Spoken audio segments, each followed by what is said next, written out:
कल इसके F&O contracts expire होने वाले हैं। क्यों? क्योंकि हो रहा है डीमर्जर रिलायंस जियो फाइनेंशियल सर्विसेज का। तो आइए जरा समझते हैं ये डीमर्जर जब होगा, 1:1 का डीमर्जर है, एफएनओ कॉन्ट्रैक्ट्स का क्या हो रहा है, रिलायंस इंडस्ट्रीज के स्टॉक के लिए क्या मायने हैं इसके, और ये जो नया स्टॉक आ जाएगा जियो फाइनेंशियल सर्विसेज का, इसके क्या मायने हैं। अगर आप शेयर होल्डर हैं या रिलायंस में रुचि रखते हैं या मार्केट पार्टिसिपेंट हैं तो ये जानना आपके लिए बहुत जरूरी है। वरुण जरा समझाइए कैसे ये पूरा प्रोसेस होने वाला है। तो दीप, जैसे कि आपने कहा कि रिलायंस इंडस्ट्रीज और जियो फाइनेंशियल सर्विसेज जो है उसका डीमर्जर हो रहा है और इसकी एग्जिट डेट बेसिकली अगर आप देखेंगे तो 20 तारीख है। अब ग्लोबल स्टैंडर्ड्स के साथ कंप्लाई करने के लिए एनएससी ने, दरअसल आपको याद होगा, या फिर एक्सचेंजेस ने, मैं कहूँ कि जो लिस्टिंग के नियम है या फिर जो लिस्टेड एंटिटी है जिसमें डीमर्जर होता है, खासकर अगर वो निफ्टी की कंपनी हो, एफएनओ की कंपनी हो, तो उसके लिए नए नियम लेके आए थे। और इस नए नियमों के चलते परसों यानी कि 20 तारीख को रिलायंस इंडस्ट्रीज का सुबह एक स्पेशल ट्रेडिंग सेशन रखा जाएगा और उसमें जो बेसिकली 9 से 10 के बीच में स्पेशल ट्रेडिंग सेशन होगा जिसमें एक प्राइस डिस्कवरी होगी रिलायंस इंडस्ट्रीज की, जिसमें से जियो फाइनेंशियल सर्विसेज जो है वो अलग हो चुका होगा। अब देखिए, अगर आप देखेंगे तो कल रिलायंस इंडस्ट्रीज जो है, कल के ट्रेडिंग सेशन के बाद ये जो डीमर्जर है वो लागू हो जाएगा। तो परसों जो जियो फाइनेंशियल सर्विसेज है उसकी प्राइस क्या होगी, ये सबसे इंपॉर्टेंट है।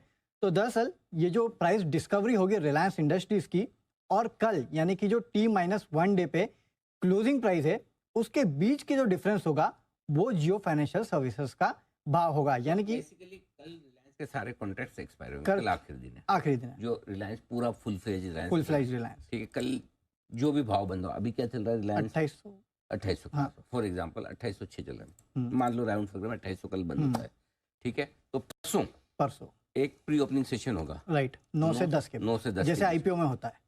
आईपीओ में 9:45 तक होता है, हाँ। 10 बजे लिस्ट होती है, 9 से 9:45 तक प्री ओपनिंग सेशन चलेगा। फिर जो भी भाव आएगा, फॉर एग्जांपल 2800 में से 200 रुपए भाव आया, वो प्री ओपनिंग सेशन होगा जियो का। हाँ, 200 रुपए भाव नहीं जी, रिलायंस इंडस्ट्रीज के लिए वो प्री ओपन सेशन है। रिलायंस जियो के एक्स जियो, हाँ, एक्स जियो, ठीक है। तो रिलायंस का भाव समझो 2600 रुपए है, हाँ, प्री ओपनिंग सेशन। हाँ। तो ये मान लिया जाएगा कि रिलायंस जियो का भाव 200 रुपए, करेक्ट, राइट, यही है। हाँ, यहाँ तक एकदम समझ में आ गया। अब आगे समझाओ। अब इसके बाद रिलायंस इंडस्ट्रीज जिन जिन इंडाइसिस में है, जैसे कि निफ्टी 50 में है, 500 में है, वहां वो बना रहेगा। हाँ।